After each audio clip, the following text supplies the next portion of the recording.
बहुत से विद्यार्थी होंगे जो एसएससी की तैयारी कर रहे होंगे, उनकी बहुत से विद्यार्थियों की एक ड्रीम पोस्ट रहती है एसएससी सीजीएल के जरिए जीएसटी इंस्पेक्टर बनना। तो आज हमारे बगल में सर बैठे हैं, सर से आज उनका परिचय लेंगे और सर से बहुत सारी जानकारी लेंगे। तो नमस्कार सर, आप अपना थोड़ा परिचय दे दीजिए सर। मेरा नाम महर विक्रम सिंह है और वर्तमान में मैं प्रिवेंटिव ऑफिसर मुंबई में पोस्टेड हूँ। सर इसके पहले आपने सर कौन कौन से एग्ज़ाम काढ़े हैं सर?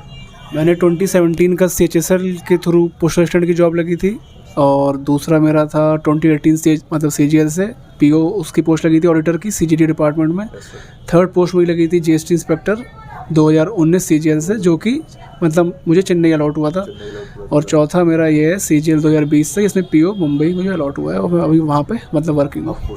सर अब अगला प्रश्न करेंगे कि सर अगर कोई विद्यार्थी जिसकी अभी 12वीं हुई है सर, अगर वो 12वीं के बाद एसएससी सीजीएल की तैयारी करे और अगर उसका सर सिलेबस बिल्कुल शून्य से उसको शुरुआत करनी हो तो सर उसको कितना समय लगे जाएगा और सर आपको कितना समय लगा था सर?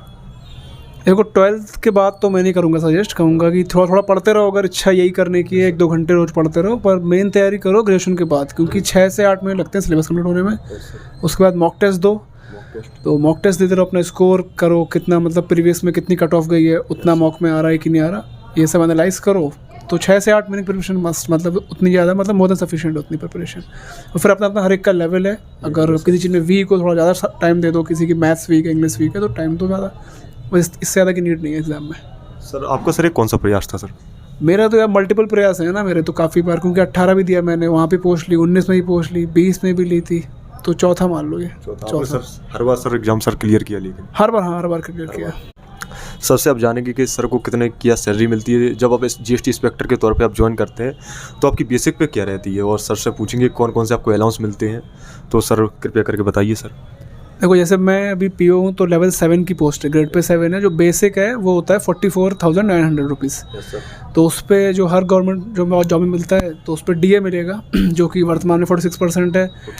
ट्रांसपोर्ट अलाउंस मिलता है, हाँ, और हाउस रेंट अलाउंस मिलता है, HRA मिलता है। दूसरा आपका NPS गवर्नमेंट देती है 14% बेसिक और DA का, और 10% हमारे बेसिक और DA से कटता है। तो अप्रॉक्स सैलरी बनेगी तुम्हारी 72 के करीब, 73 बनी है इस बार, 73। हाँ फाइनेंस 73 है। जैसा कि सर ने बताया आपकी 72,000 के समथिंग पहुँच, जो कि बहुत अच्छी सैलरी है आपकी। हम सर से जानना चाहते हैं कि सर आपको एक दिन में सर कितने घंटे काम करना पड़ता है, या सर आपका वर्क टाइम सर कितने से कितना है, और सर से ये भी जानेंगे कि एक साल में सर को कितनी छुट्टियाँ मिलती हैं। और एक और क्वेश्चन पूछेंगे सर से कि क्या शनिवार और इतवार की सर को छुट्टी मिलती है कि नहीं मिलती है सर? तो वर्किंग आवर तो हर सेंट्रल गवर्नमेंट में एक ही जैसे हैं, सुबह 9:30 से 6 बजे तक 9:30 फिक्स होता है। हर जगह बायोमेट्रिक है, कहीं कहीं बायोमेट्रिक नहीं भी है, वर्किंग आवर आपके फिक्स हैं। तो ये समझ लो वीकेंड ऑफ रहता है, सैटरडे संडे ऑफ रहता है हर गवर्नमेंट जॉब में। अगर कुछ इमरजेंसी होती है, कुछ काम आता है, तो आपको जाना पड़ेगा, करना पड़ेगा। और साल में 30 EL मिलती हैं, अर्न लीव होती हैं 30 EL मिलती हैं, 8 कैजुअल लीव मिलती हैं, 2 मिलती हैं RH।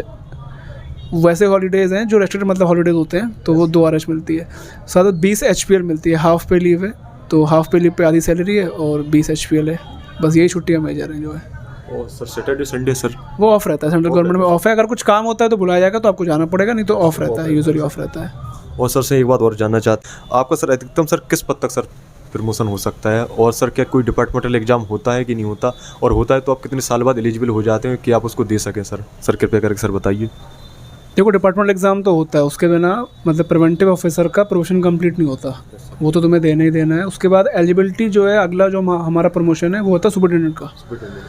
तो 2 साल उसकी एलिजिबिलिटी है, पर लग जाते हैं 3 से 4 साल, और ज़्यादा भी लग सकते हैं। तो 4 से 5 साल मान के चलो जब आप बनोगे सुपरिटेंडेंट। उसके बाद अगला प्रमोशन है असिस्टेंट कमिश्नर का, उसमें टाइम लगता है, 15 साल करीब लगते हैं उसमें, और ज़्यादा भी लग सकता है। वो तो डिपेंड करता है वैकेंसी पोजीशन कितनी है। उसके बाद आता है डेप्यूटी कमिश्नर।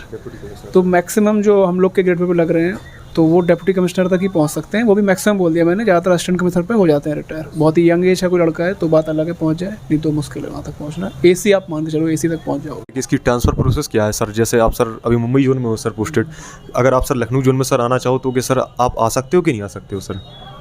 नहीं, प्रिवेंटिव ऑफिसर में ऐसा नहीं है। जैसे मेरा मुंबई जोन है, तो मुंबई के अंदर ही 3 जोन है, 3-3 साल में जोन चेंज होता है। और मुंबई में घूमना है हम लोग को 3-3 साल करके, बाहर नहीं जा सकते हम लोग। गोवा जाते हैं हम लोग डेपुटेशन पे, या कई बार दिल्ली जाना होता है तो लोन बेस बोलते हैं उसे, पर आपको रहना मुंबई में पड़ेगा, कहीं और नहीं जा सकते आप। ये है।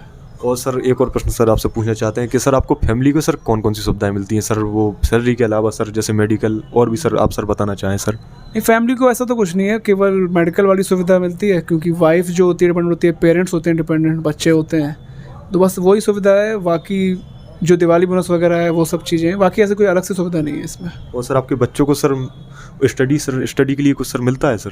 स्टडी के लिए जैसे हर गवर्नमेंट जॉब में होता है सेंट्रल की, कि एक अलाउंस मिलता है, चाइल्ड एजुकेशन अलाउंस मिलता है, तो वो 2 बच्चों तक का मिलता है, 27,000 रुपये है एक का, 2 का मिल जाएगा 54,000 रुपीज़ बस। वो हाँ वो मतलब हर गवर्नमेंट जॉब में, सेंट्रल गवर्नमेंट में तो है। अब सर से जानना चाहते हैं कि सर आपके अंडर में सर कौन कौन से सर कार्य आते हैं और सर कौन कौन से कार्य आपको सर करने पड़ते हैं सर?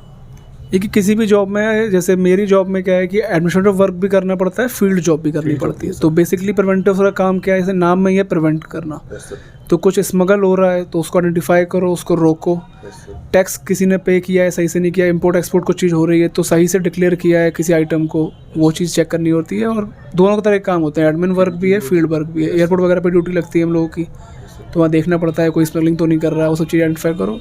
और काफ़ी मतलब वैरायटी बहुत है, तो एक वीडियो में तो बताना संभव ही नहीं है, इतना ज़्यादा है, पर वैरायटी है काम में काफ़ी ज़्यादा।